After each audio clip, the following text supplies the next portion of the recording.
2 hari berturut-turut, Sosuke mengajari cara bersepeda pada Sarah karena Sarah ingin tahu mengendarainya. Dia mendengar dari Yuna jika dia mau mengajak Sarah jalan-jalan. Biar enak dan leluasa kan enaknya pakai sepeda gitu.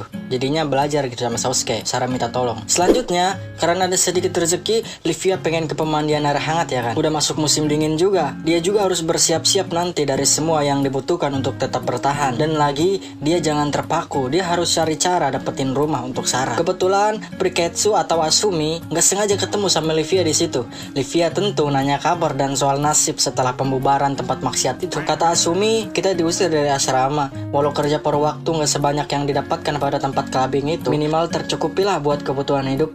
Dia juga katanya sekarang tinggal di tempat senior. Walau cukup malang, tak semalang nasib Livia. Asumi juga perhatiin Livia masih jadi pemulung. Livia sempat nanya, emang di tempat senior tinggalnya, lalu kenapa nggak pulang aja? Asumi menjawab, orang dia lagi kabur dari rumah, jadi apa kalau kembali sekarang? Livia lantas bertanya lagi, Asumi butuh banyak uang sebenarnya untuk apa? Di sini kita dapat plot aslinya ya. Asumi ini adalah seorang anak band. Dia ingin masuk label rekaman dan ingin jadi profesional. Bukan hanya duit yang diperlukan, waktu yang tersita dari kerja, latihan, kerja lagi, itu akan sangat merepotkan. Makanya Asumi akan berjuang sekuat tenaga untuk menjadi musisi profesional.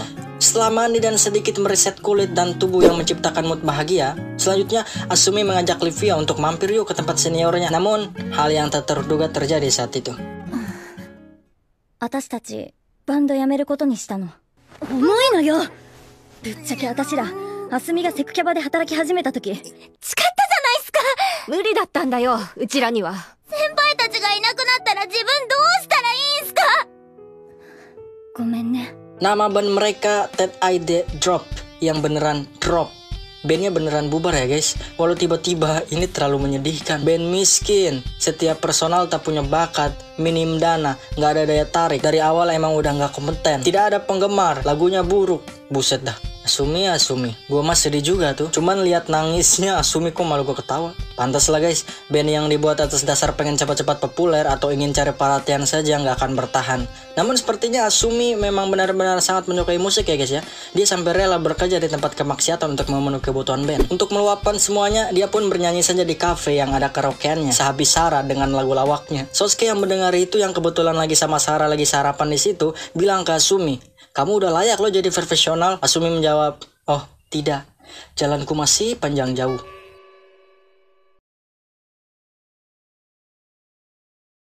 Selanjutnya saat lagi nyarap, Entah kenapa setiap Livia lagi mau menikmati makanan di taman, ada aja yang nyamperin.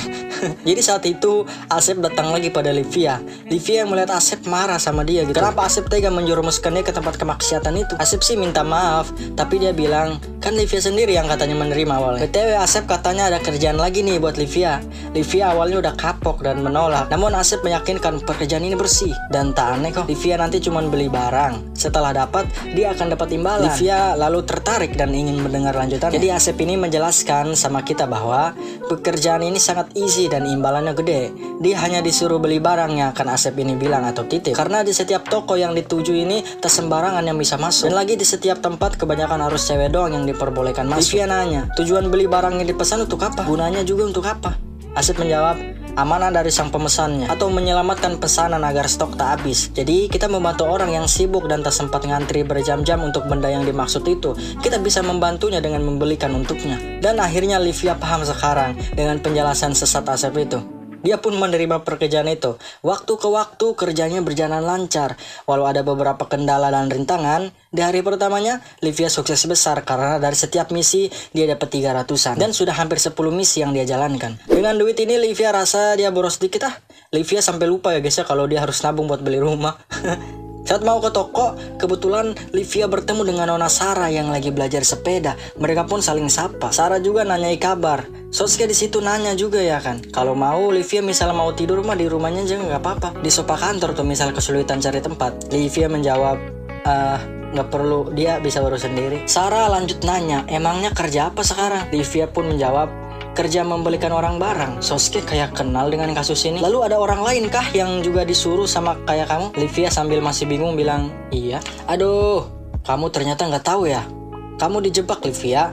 Jadi itu bukan kerjaan baik yang apa kamu bayangkan. Itu bukan memesan titipan barang dari orang yang gak sempat beli, tapi ada udang di balik tepung yang dalangnya adalah penjual ulang. Penjual ulang ini emang rese sih. Kalau dia sampai nyuruh banyak orang gitu, berarti organisasi berkelompok. Mereka mengincar barang-barang populer saja lalu memborongnya, sehingga pelanggan yang mau membeli tempat aslinya kehabisan. Livia bilang, kan dari studionya bisa dibuat ulang lagi ya kan? Sosuke menjawab, ya, niat awal emang begitu awalnya. Hanya saja masalahnya, pihak produsen tidak tahu berapa stok yang penjual ulang ini punya. Bagi yang masih belum paham kenapa penjual ulang ini selalu aman dan bisa membuat repot pihak studio asli dari barang tersebut, lalu ketika pihak aslinya menyerah, barang dari jual ulang ini akan dinaikkan oleh penjual ulangnya. Yang jadi masalah sebenarnya ada pada pasar ya guys ya. Tidak mudah diprediksi. Biasanya juga konsumen atau pelanggan yang gak sabaran bakalan beli di penjual ulang. Untuk lebih lanjut, gue stop aja di sini. Gue bukan pembisnis. Lalu karena Livia ibarat kata bersekongkol dengan mafia ekonomi itu, Sarah jadi marah dengannya dan menyuruh Livia menebus dosanya itu dengan mati secara terhormat. Livia tampaknya serius akan melakukannya. Sosuke sampai, tunggu. Sia hayang naon. Sosuke orang Sunda ya guys. Namun Sarah sekali lagi mengatakan, gue bercanda. Sia mah ulah ngatur hidup orang baik. Sarah nembalan, lah aing kan putri anjing.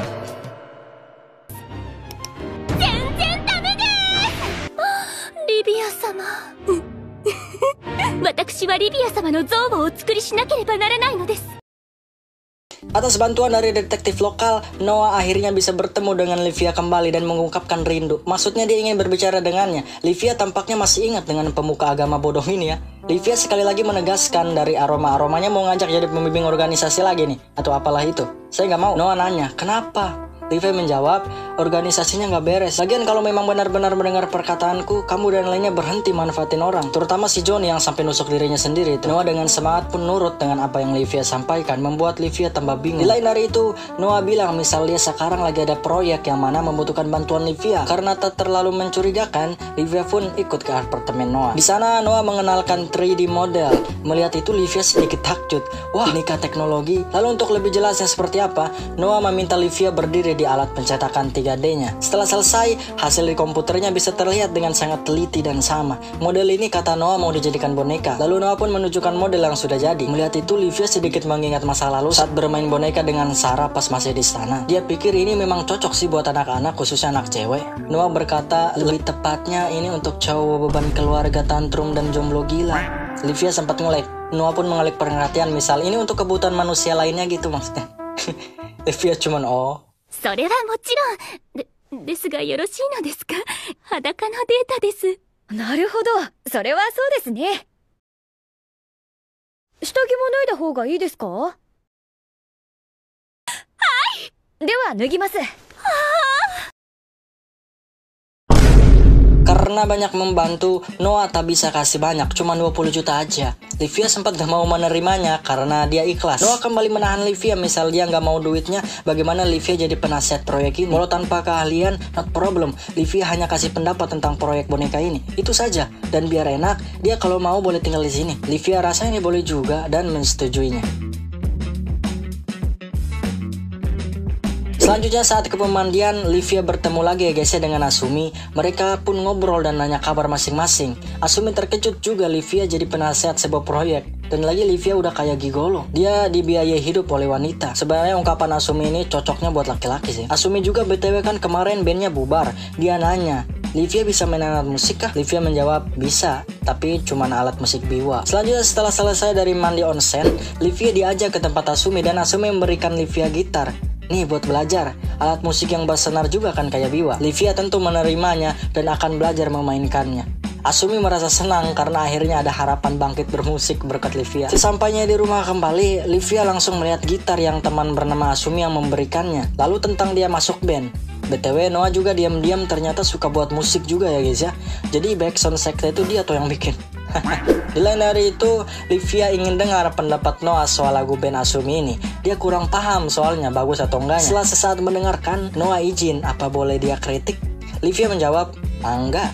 Lagu ini absurd, kurang kece, anggotanya selalu ingin menonjolkan diri dari sang vokalis. Terlihat nggak mau kalah, tak serasi, tak ada daya tarik. Nama bandnya kayak lawak, kelihatan banget mau cepat-cepat populer. Bandnya kayak begini nggak lama bakal hancur. Livia bilang, bandnya baru kemarin aja tuh bubar. Oh pantas saja, sesuai prediksi, emang kamu...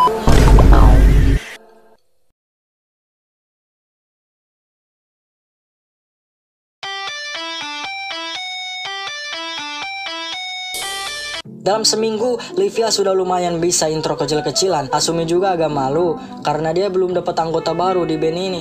Nama bandnya aja belum ada gitu. Bukan hanya anggota baru, untuk band, lagunya aja Asumi masih kesulitan untuk membuatnya. Ternyata jalan menjadi profesional masih panjang. Dia harus banyak belajar. Livia mengusulkan bagaimana ajak Noah untuk bergabung dalam band. BTW dia yang mengizinkan aku tinggal di tempatnya. Asumi tentu setuju dan ikut ke sana.